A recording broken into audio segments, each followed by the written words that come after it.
नमस्कार. मी अनंत मराठे, ज्योतिर्भास्कर आणि वास्तुविशारद. सर्वप्रथम आपणा सर्वांना शालिवाहन शके 1948 किंवा हिंदू नववर्ष दिन 19 मार्च रोजी येणारा गुढीपाडवा याचं सर्वांना शुभेच्छा. आपणा सर्वांना हे नवीन वर्ष उत्तम आयुर, आरोग्य, धन, धान्य, सुख, शांती, संपत्ती, समृद्धी आणि समाधानाचं जावो ही ईश्वरचरणी प्रार्थना. तर मित्रांनो, मला बरेच जणांचे फोन आले की गुढीपाडवा साजरा का करतात, गुढीबद्दल आम्हाला थोडीशी माहिती द्या, म्हणून हा व्हिडिओ मी आपल्यासमोर घेऊन आलेलो आहे. तर आपण मुळामध्ये गुढी का उभारतो त्याच्या संबंधीच्या काही 2-3 गोष्टी आहेत त्या आपल्याला माहिती पाहिजेत. असं समजलं जातं पौराणिकरित्या की ब्रह्मदेवाने या दिवशी सृष्टीची स्थापना केली किंवा सृष्टीची निर्मिती केली आणि त्याच्या स्वागतासाठी म्हणून ही स्वागताची तयारी म्हणून ही धर्मपताका म्हणूनही असं त्याला म्हणतात किंवा धर्मध्वज असंही म्हणतात. आणि आपण त्या पृथ्वीच्या निर्मितीचं किंवा पृथ्वीच्या अस्तित्वात आल्याचं, सृष्टीच्या अस्तित्वात आल्याचंही आपण स्वागत करतो. त्याच्याकरताही आपण गुढी उभारतो. नंतर शालिवाहनाने त्याच्या शत्रूचा पराभव करून आपलं नवीन संपूर्ण राज्य किंवा नवीन शक सुरू केलं. त्याच्या आनंदाप्रित्यर्थसुद्धा आपण शालिवाहन शक म्हणतो आणि त्यासाठी त्याच्या स्वागतासाठी सुद्धा आपण गुढी उभारतो. तसंच जर आपण बघितलं तर प्रभू श्री रामचंद्रांनी राक्षसी प्रवृत्तीचा, दुष्टांचा किंवा रावणाचा वध करून अयोध्येमध्ये त्या दिवशी प्रवेश केला आणि त्या प्रवेशामुळे सर्व सृष्टीमध्ये रामराज्य निर्माण झालं. त्या रामराज्याचं स्वागत करण्यासाठी आपणही त्याचं स्वागत करण्यासाठी, आपल्या इथेही रामराज्य व्हावं यासाठी स्वागत करण्यासाठी ज्या विजय पताका आपण उभ्या करतो त्या विजय पताकेलासुद्धा गुढी म्हणतात आणि आपण म्हणूनही गुढी उभी करतो.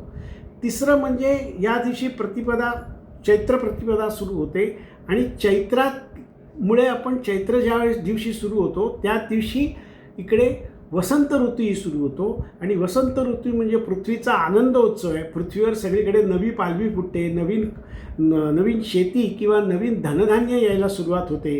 त्या सर्व आनंदी प्रवृत्तीचं आपण स्वागत करण्याकरता आपण गुढी उभारतो.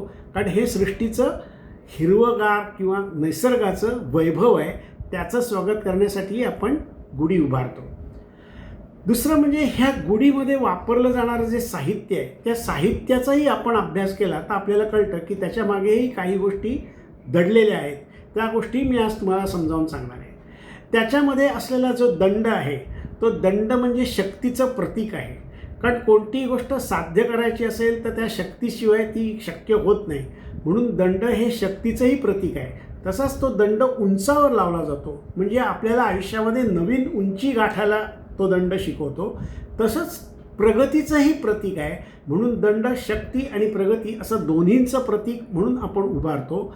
मग त्याच्यावरती आपण रंगीबेरंगी भरजरी, जरीचं किंवा अतिशय चांगलं रेशमी असं वस्त्र त्या तिथे लावतो. हे वस्त्र चांगले रंगबेरंगी म्हणजे पृथ्वीवरचे रंग किंवा आपल्या आयुष्यातले चांगले रंग, नवरंग आपल्या आयुष्यामध्ये येऊ देत आणि ते भरजरी असावेत, म्हणजे समृद्धीचं प्रतीक आहे. मग त्यावर आपण एखादा गडू ठेवतो. हा गडू किंवा ज्याला आपण कलशही म्हणतो, हे कलश आपल्या हिंदू संस्कृतीमध्ये शुभत्वाचं प्रतीक आहे आणि त्या गडूवरती किंवा त्या कलशावरती आपण ओम किंवा स्वस्तिक काढतो, हळद कुंकू वाहतो आणि मग तो कलश आपण त्या दंडावरती उपडा ठेवतो. तर ते प्रतीक शुभत्वाचं आहे. मग त्याला आपण बत्ताशाची माळ घालतो. आता बत्ताशाचीच माळ का घालतो? कारण बत्ताशाचा रंग जो असतो तो पांढरा असतो. पांढरा रंग हा आपल्या चारित्र्याचं प्रतीक आहे. आपलं चारित्र्य, आपल्या सर्वांचं चारित्र्य असं स्वच्छ असावं. तसंच बत्तासा हा गोड असतो, म्हणजे आपल्या आयुष्यामध्ये गोडवा यावा, स्नेह असावा, स्निग्धता असावी आणि छानपैकी सगळ्यांना स्वाद मिळावा याच्याकरता आपण बत्ताशाची माळ लावतो. त्याच्यानंतर तिथे कडुलिंबाची माळही लावतो. कडुलिंब हे आरोग्याच्या साठीचं प्रतीक आहे. जर तुम्हाला शक्ती, समृद्धी, प्रगती हवी असेल तर त्याकरता आरोग्य चांगलं असणं गरजेचं आहे. म्हणून त्याचं प्रतीक म्हणून आपण कडुलिंबाची माळ घालतो आणि आपण त्या दिवशी कडुलिंब खातोही. त्यामुळे आपल्या स्वतःला सुद्धा आरोग्याची प्राप्ती चांगल्या पद्धतीने होते, म्हणून आपण कडुलिंब लावतो. त्यानंतर आपण नेहमीप्रमाणे पुष्प अर्पण करतो, साधा फुलांचा हार घालतो. कारण कोणत्याही गोष्टीचं सन्मान करायचा असेल तर आपण फुलांचा हार किंवा रंगीबेरंगी फुलांनी त्याला सजवतो आणि त्याचा सन्मान करतो, म्हणून आपण तेही तिथे वापरत असतो. आणि अशा रीतीने आपण गुढी उभारून त्याची यथेच्छ सांगता करण्यापूर्वी पूजा करायची असते. हळद कुंकू वाहून, नंतर त्याला छोटीशी दक्षिणा ठेवून, तसंच त्याला चांगला गोडधोड नैवेद्य दाखवून त्याची पूजा करायची असते. आणि संध्याकाळ सूर्यास्त होण्याच्या आत त्याची बोळवण करायची असते. म्हणून ही गुढी ह्या पद्धतीने उभारली जाते. या गुढीचा अर्थ यासाठीच आहे.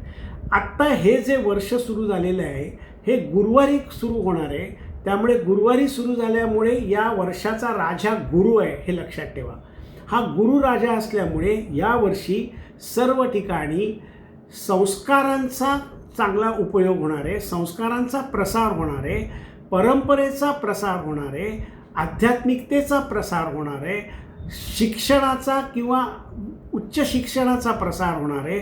लोकांमध्ये अध्यात्म आणि परमार्थ या दोघांचाही प्रसार चांगल्या प्रकारे होणार आहे. आणि गुरु हा सोना नाण्याचा कारक आहे, संपत्तीचा कारक आहे, धनधान्याचा कारक आहे, धान्याचाही कारक आहे. त्यामुळे धान्य आणि धन या दोघांचीही समृद्धी यावर्षी आपल्या इथे येणार आहे. त्यामुळे हे वर्ष अतिशय सुखाचं जाणार आहे, यात वाद नाही.